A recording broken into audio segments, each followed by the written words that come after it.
ನಾವು ಮನುಷ್ಯ ಹೇಗೆ ಅಂದ್ರೆ ನಮ್ಮ ಹತ್ರ ಇರೋದ್ರಲ್ಲಿ ನಾವಿವತ್ತು ಖುಷಿ ಪಡೋದೇ ಇಲ್ಲ. ನನಗೆ ಇದ್ಯಾಕಿಲ್ಲ, ನನಗೆ ಅದ್ಯಾಕಿಲ್ಲ, ನನಗೆ ಇದು ಇರ್ಬೇಕಿತ್ತಲ್ಲ ಅನ್ನೋದ್ರಲ್ಲೇ ನಮ್ಮ ಜೀವನವನ್ನ ದುಡ್ಬಿಡ್ತೀವಿ, ನಮ್ಮ ದಿನನ ಕಳೀತಾ ಹೋಗ್ತೇವೆ. ಇದಕ್ಕೆ ಒಂದು ಬೆಸ್ಟ್ ಎಕ್ಸಾಂಪಲ್ ರೀತಿ ಒಂದು ಕಥೆಯನ್ನ ಹೇಳ್ತೀನಿ ನಿಮ್ಗೆ. ಹಂದಿ ಮತ್ತೆ ಹಸು ಎರಡೂ ಕೂಡ ಕಾನ್ವರ್ಸೇಷನ್ ಮಾಡ್ತಾ ಇರುತ್ತೆ. ಹಂದಿ ಹಸುನ ಕೇಳುತ್ತೆ, ನೋಡು ನಿನಗೆ ಎಷ್ಟು ಪ್ರಾಮಿನೆನ್ಸ್ ಕೊಡ್ತಾರೆ ಜನ, ನನಗೆ ಆ ಪ್ರಾಮಿನೆನ್ಸೇ ಸಿಗೋದಿಲ್ಲ ಅಂತ ನೋವನ್ನ ವ್ಯಕ್ತಪಡಿಸ್ತಿರುತ್ತೆ. ಹಸು ಹೇಳುತ್ತೆ, ಇಲ್ಲ ಇಲ್ಲ, ನನಗೆಷ್ಟು ಪ್ರಾಮಿನೆನ್ಸ್ ಕೊಡ್ತಾರೋ ನಿನಗೂ ಅಷ್ಟೇ ಪ್ರಾಮಿನೆನ್ಸ್ ಕೊಡ್ತಾರೆ ಅಂತ. ಇಲ್ಲ ಇಲ್ಲ, ನೀನು ಹಾಲನ್ನ ಕೊಡ್ತೀಯಾ, ಅದಕ್ಕೆ ನಿನ್ನನ್ನು ತುಂಬಾ ಮುಖ್ಯವಾಗಿ ರೀತಿಯಲ್ಲಿ ಟ್ರೀಟ್ ಮಾಡ್ತಾರೆ, ನಾನಂತೂ ಏನೂ ಕೊಡೋದಿಲ್ಲ, ಅದಕ್ಕೆ ನನ್ನನ್ನ ಪ್ರಾಮಿನೆಂಟ್ ಆಗಿ ನೋಡೋದೇ ಇಲ್ಲ ಅಂತ ಹೇಳ್ತದೆ.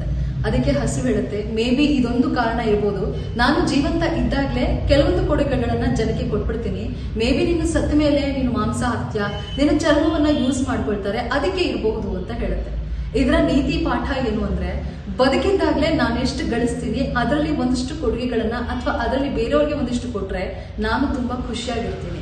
ಅದೇ ನಾನು ಸತ್ತ ಮೇಲೆ ಏನಾದ್ರೂ ಕೊಟ್ರೆ ಅದು ಬೇರೆಯವ್ರಿಗೆ ಉಪಯೋಗ ಆಗತ್ತೆ ನಿಜ, ಆದ್ರೆ ನೋಡೋಕೆ ಖುಷಿ ಪಡೋದಕ್ಕೆ ನಾನಂತೂ ಇರೋದಿಲ್ಲ ಅಂತ. ಅಂದ್ರೆ ನಾವು ಬದುಕಿದ್ದಾಗ್ಲೇ ಏನನ್ನಾದ್ರೂ ಕೊಟ್ರೆ ನಮ್ಮ ಜೀವನ ಕೂಡ ಸಂತೋಷದಲ್ಲೇ ತೇಲಾಡ್ತಾ ಇರುತ್ತೆ.